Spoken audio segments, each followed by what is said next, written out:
महत्वाची जी गोष्ट आहे या पूर्ण प्रकरणामध्ये पूर्ण महाराष्ट्र राज्यातून बनावट शरारत आयडी प्रकरणामध्ये इंटरव्हेन्शन आपण दाखल केलेलं आहे, म्हणजे मी स्वतः दाखल केलेलं आहे याच्यामध्ये.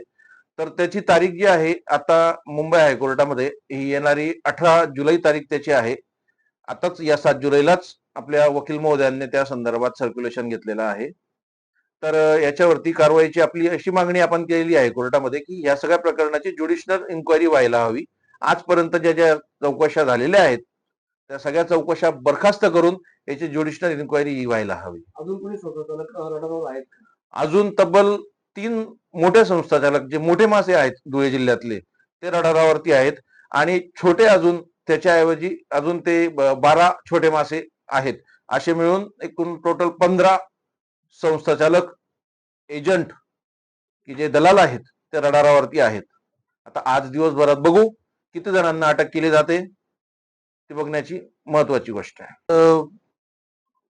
जी कारवाई झालेली आहे बनावट आयडी शालार्थ आयडी प्रकरणाच्या बाबतीमध्ये, तर याच्यामध्ये 2 वर्षापूर्वी मी एसआयटी चौकशीची मागणी केलेली होती. त्या अनुषंगाने आताच मागच्या वर्षी ज्या प्रकरणाची एसआयटी चौकशी लागली त्या अनुषंगाने आतापर्यंत पूर्ण धुळे आणि जळगाव या 2 जिल्ह्यांमध्ये 894 शिक्षकांवर गुन्हे दाखल झालेले आहेत. पुन्हा 3 उपसंचालकांवरती गुन्हे दाखल झालेले आहेत आणि काही संस्थाचालक आहेत की ते रडारावरती होते. त्याची सुरुवात ही आजपासून नाशिक आर्थिक गुन्हे शाखेने केलेली आहे. त्याची सुरुवात आज ही आपल्या धुळ्यापासून झालेली आहे आणि त्यात पहिला जो मेन प्यादा होता तर त्याचं नाव म्हणजे प्रशांत वाडिले.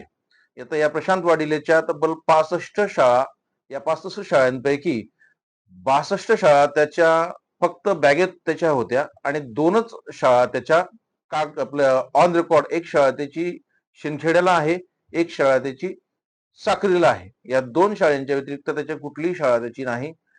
असे मोडके जे आहेत, असे एजंट जे आहेत बनावट पद्धतीने काम करणारे, तर यांच्या संदर्भामध्ये आजपासून नाशिक आर्थिक गुन्हे शाखेने जे पाऊल उचललेलं आहे त्यामुळे नाशिक आर्थिक गुन्हे शाखेचं, रामदास शेळके साहेबांचं मी मनापासून स्वागत करतो.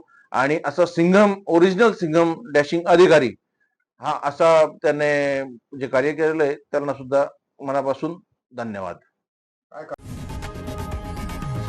लोकशाही मराठी ऐका, पहा, जागरूक रहा.